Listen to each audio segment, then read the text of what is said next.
왜냐면 어차피 내가 내 집을 살 거면 이런 거 갖고 자꾸 간보지 마시고 여러분들 그렇게 당하고 또 당하실 거예요. 심지어 한국은행도 틀리는데. 네, 어제 나온 따끈따끈한 이슈를 한번 좀 가져와 봤는데요. 네, 기준금리가 인상됐다는 소식입니다. 네. 경기를 끌어올리기 위해서 1년 반 동안 유지해온 초저금리 시대에서 돈줄 조이기로 통화정책의 그런 방향이 바뀐 것으로 보이는데요. 연 0.5%에서 0.75%로 네. 연 0.25%가 네, 지금 25%로 올렸죠. 네. 0.25포인트가 지금 인상이 네. 됐는데 지금 이게 오르는 것뿐만 아니라 향후 이게 또 더 오를 수 있다라는 그런 또 기미가 보여서 좀 더 이렇게 좀 당황스럽고 네. 그런 부분이 있는데 이 부분을 또 이제 한번 이야기를 해주셔서 우리가 또 어떤 부분을 좀 준비할 게 있는지 좀 말씀을 해주시면 좋을 것 같습니다. 기사를 같이 보면서 말씀을 드려야 될 것 같고요. 자, 이거 보시면은 이거 어제죠, 어제. 어제 막 상보로 오전에 막 나오더라고요. 한은금통이 2년 9개월 만에 기준금리 올렸다. 그러니까 0.25%포인트를 올렸다. 제가 이걸 좀 따왔는데 이거를 한번 이 중에 중요한 문구 팩트 부분을 제가 줄을 쳐서 읽어볼게요. 네. 한은금통위는 이날 오전 서울 중구 한국은행 본부에서 금융통화위원회 정례회의를 열고 기준금리를 현재 연 0.5%에서 0.75%로 0.22%포인트 인상했다. 이거는 14개월 동안 9차례 연속으로 동결을 해오다가 이번에 처음으로 올린 겁니다. 작년 5월에 0.5% 사상 최저 수준 낮췄다가, 그리고 인상하는 거는 2018년 11월 이후 2년 9개월 만에 처음이에요. 2년 9개월 동안 올린 적이 없죠. 내리거나 멈췄다가 올린 거고요.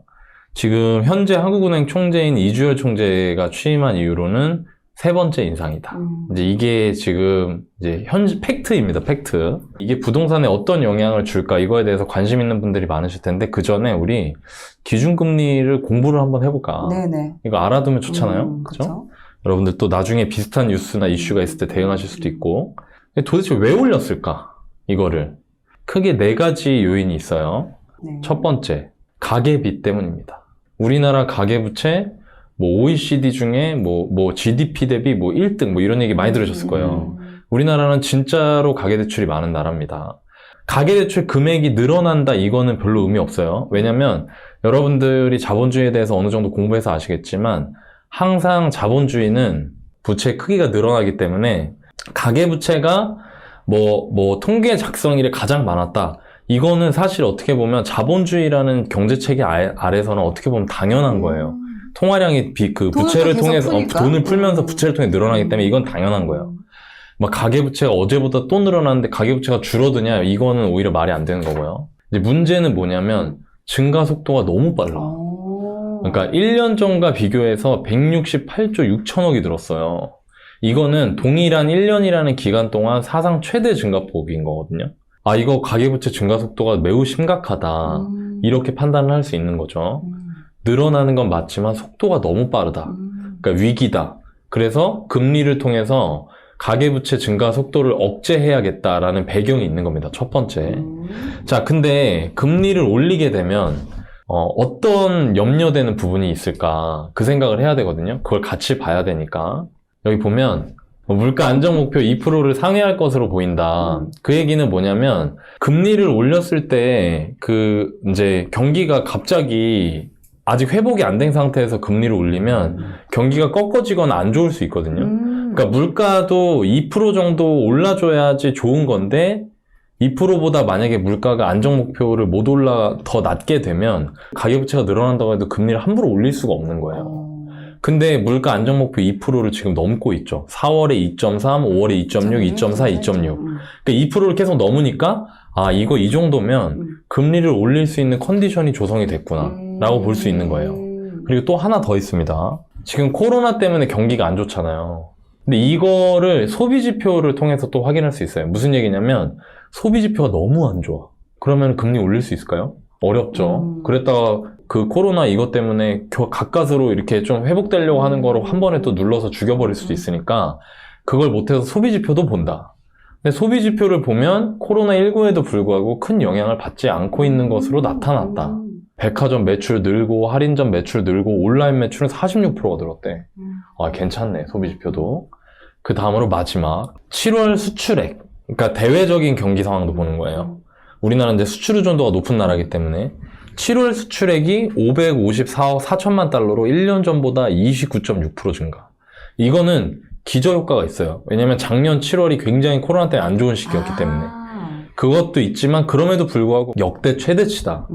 배경을 좀 정리를 하면 가계부채는 엄청 늘어. 이 시한폭탄 같은 가계부채가 너무나 빠른 속도로 늘어나고 있어서 이걸 좀 억제해줘야 되는데 금리를 올렸을 때 우려되는 부분들, 물가, 소비지표, 그 다음에 수출 상황, 대외 상황 이런 것들이 다 금리를 올려볼 수 있는 상황이 된 거예요. 양호하다는 거죠. 그렇죠. 25bp, 0.25%포인트 정도는 올릴 수 있겠구나 라는 상황이 돼서 그 시기에 올려준 겁니다. 정리를 해볼게요. 기준금리 변동의 요건이 있는데 그게 이 4가지라는 거예요. 그래서 이번에 올리게 됐다. 근데 여러분들이 궁금하신 건 이거잖아요. 그럼 부동산은 어떻게 되는 거냐.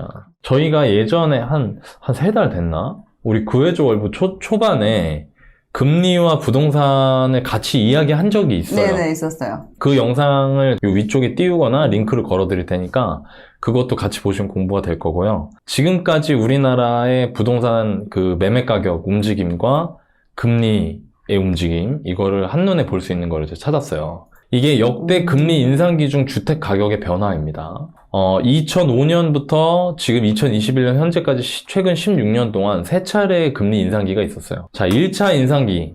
이때, 기준금리가 한 3% 중반 정도에서 이게 많이 올렸을 때는 5% 이상까지 올렸었죠? 이렇게 올렸고요. 이게 2005년부터 2008년까지.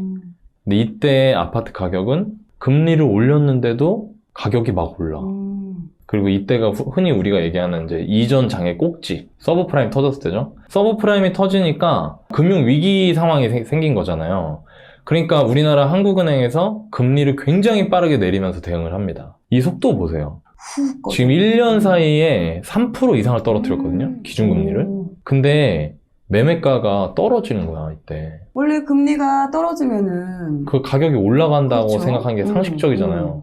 근데 이때 가격이 떨어졌어요. 아, 이제 어느 정도 회복이 된 것 같다 해서 다시 금리를 정상화하려고 올리는데 이 또 2011년에 이제 유럽발 재정위기가 터집니다. 이때 금리 올리는데 이때 또 올라. 집값이. 이건 물론 전국 단위긴 합니다. 그리고 금리를 쭉 떨어뜨려요, 또. 근데 떨어뜨리는데 또 집값이 떨어져, 이때는. 그리고 마지막으로 이때 금리를 잠깐 올렸었는데 이때도 3차 인상기. 사실 저는 이제 투자를 이때부터 시작을 해서 요 시기에 제가 굉장히 적극적으로 투자하고 있었거든요. 저는 이때 금리 올린다고 했을 때 금리 올라가니까 집값 떨어지겠지 하면서 물건이 막 나갔었어요. 그것들을 실질적으로 실제로. 그 현장에서도 현장에서. 그런 걸 직접 느꼈다는 거죠. 그러니까 이걸 보면은 저희가 알 수 있는 게 금리 올린다고 집값이 반드시 떨어지는 건 아니고 금리 내린다고 집값이 반드시 올라가는 건 아니다. 이렇게 정리를 할 수 있죠. 물론 이렇게 얘기하면 아니 금리를 올리면 대출을 받은 사람들이 부담해야 되는 이자액이 올라가는데 당연히 집값에 영향을 주지 왜 안 주냐 이렇게 말하실 수 있지만 실제로 그거를 상쇄하고도 남을 만한 다른 요인들이 함께 작용을 해서 집값을 결정하는 거다. 그리고 그 역사를 이제 우리 지난 15년 동안의 주택가격 변화와 금리의 변동이 지금 보여드린 이 자료를 통해서 확인할 수 있고요. 한번 제가 따져봤어요. 지금 현재 주택담보대출 금리가 4% 보다 싸게 잡기가 어려워요. 근데 만약에 예를 들어서 3.5%로 한 3억 정도 빌린다. 3.5% 정도면 한 달에 원리금이 135만 원 정도. 원리금이기 때문에 원금이 포함되어 있습니다. 근데 이게 1%가 오르잖아요. 주택담보대출 4.5%면 152만 원 정도 돼요, 월. 그러니까 17만 원 정도의 이자 부담이 늘어나는 거죠. 그리고 5.5%가 되면 170만 원 정도 됩니다. 1% 올라갈 때 3억을 빌리면 매달 더 내야 되는 이자가 약 17만 원, 18만 원 정도 된다. 더 늘어난다. 이렇게 보시면 돼요. 이런 일이 생길 수도 있다는 거예요. 금리가 올라가잖아요. 금리 올라갔을 때 사람들이 처음에는 야, 이제 집값 브레이크 밟았다. 이제. 이렇게 생각을 한단 말이에요. 근데도 당장 반응이 없어. 그리고 오히려 그 사이에 막 매물이 거래가 돼. 근데 부담되는 걸 따져봤더니 한 달에 15만 원, 20만 원인 거야. 생각보다. 이거 내가 한 달에 20만 원이면 1년이면 240이고 10년이면 2,400인데 내 눈앞에서 5,000씩 올라와. 그러니까 사람들이 저런 모습을 보였던 거예요. 그러니까. 물론 지금은 집값이 많이 비싸기 때문에 얘기가 좀 다른 건 있습니다. 거래가 안 돼. 정말 안 돼. 근데 금리가 올라가. 그럼 떨어질 수 있죠. 근데 만약에 이렇게 금리를 한번 올렸는데도 매물이 안 나오고 거래가 되면서 신고가 찍으면 사람들이 어떻게 반응할지 모른다. 그러니까 예측할 수 없다는 거죠. 자, 그럼 여기까지 정리가 됐죠. 여기서 또 나오는 얘기가 있어요. 무슨 얘기가 나오냐면 너나님, 근데 금리 한 번 올리는 게 아니라 더 올린다는데요? 지금 0.25%포인트 올려서 0.75% 됐는데 연내 한 번 더 올린다는데요? 5%에서 끝나는 게 아니라 6%, 7%, 8%까지. 이거 지금 그러면 추세적으로 계속 올라가고 그러면 정말 크게 부담될 수도 있는 거 아니에요? 라고 얘기하실 수도 있어요. 제가 자료를 어제 좀 찾아보다가 이런 걸 봤습니다. 2020년 12월, 그러니까 작년 말 당시에 저희 내년에 이렇게 통화정책 하겠습니다. 이렇게 발표를 하는 거예요. 공식 문건입니다. 거기에 내용이 기준금리 운용이라는 챕터가 있습니다. 보시면 기준금리는 성장세 회복을 지원하고 물가 상승률이 목표 수준에서 안정될 수 있도록 완화 기조를 유지하겠습니다. 물가 상승률은 물가 목표를 하회할 것으로 보입니다. 8개월 전에. 이거 맞아요? 좀 전에 우리 물가 2% 넘는다고 했잖아요. 2.6, 넘었죠. 2.4. 완화 기조 유지한다고 했잖아요. 그래서 이때 당시에 이거 보고요. 그러니까 주구장창 올라갈 거라고만 주장하시는 분들. 야, 이제 역대급 돈 풀린다. 금리 이제 절대 못 올린다. 이랬어요. 불과 8개월 전에. 맞아요. 여러분 유튜브 한번 검색해보세요. 갈수록 더 금리가 떨어질 거라고 생각을 해서 대출을 받을 때 변동금리를 더 선호를 했었죠. 그쵸. 근데 그게 맞냐 이거예요. 지금 8개월밖에 안 됐는데 금리 올라가잖아요. 제가 하고 싶은 얘기는 이거예요. 이건 그때 가봐야 하는 거예요. 이거 만약에 이러다가 지금 델타 변이 때문에 확진자, 사망자도 늘어나고 있고 이게 만약에 추가적으로 더 어떤 충격을 만약에 우리가 예상하지 못한 어떤 충격을 준다. 경기가 또 얼어붙는다. 그러면은 또 내릴지도 내려야지. 몰라요. 내릴 수도 있고. 그러니까 여러분들 신문 많이 보시죠? 여러분들 그렇게 당하고 또 당하실 거예요. 심지어 한국은행도 틀리는데 그런 거 보면서 휘둘리면 안 된다는 거예요. 자, 그러면 집값은 금리 한 번 올라간 것 같고는 알 수 없다. 그럼 우리는 어떻게 해야 되냐? 제가 정리를 해봤습니다. 네. 첫 번째, 여전히 내 집 마련의 원칙은 준수해야 된다. 뭐냐면 금리 올렸으니까 집값 떨어지겠지? 기다려야지. 금리 뭐 내리니까 집값 오르겠지? 빨리 사야지. 이런 게 아니고요. 집이 필요하다면 감당 가능한 선에서 빨리 매수를 해야 된다. 내가 집을 어차피 살 거라면. 두 번째, 정책 대출은 금리를 못 올립니다. 이거 한 번에 반영 못 해요. 여기가 되게 쌉니다. 디딤돌 대출이나 보금자리론은 여전히 3%가 안 되는 담보대출 금리를 쓸 수 있기 때문에 혜택을 주는 거니까. 네, 보금자리론도 2.8%였는데 조금 올라가더라도 3% 초반이겠죠?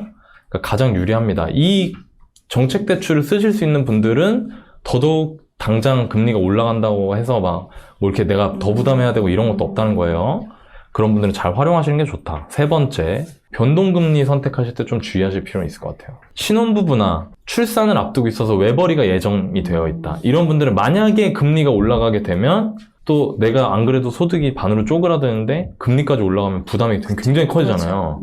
그런 분들은 혼합형이나 고정금리를 고려해 볼 필요가 있다. 혼합형은 뭐냐면 기간, 어느 정도 일정 기간을 놓고 3년 동안은 고정금리, 이후엔 변동금리, 뭐 이런 식으로.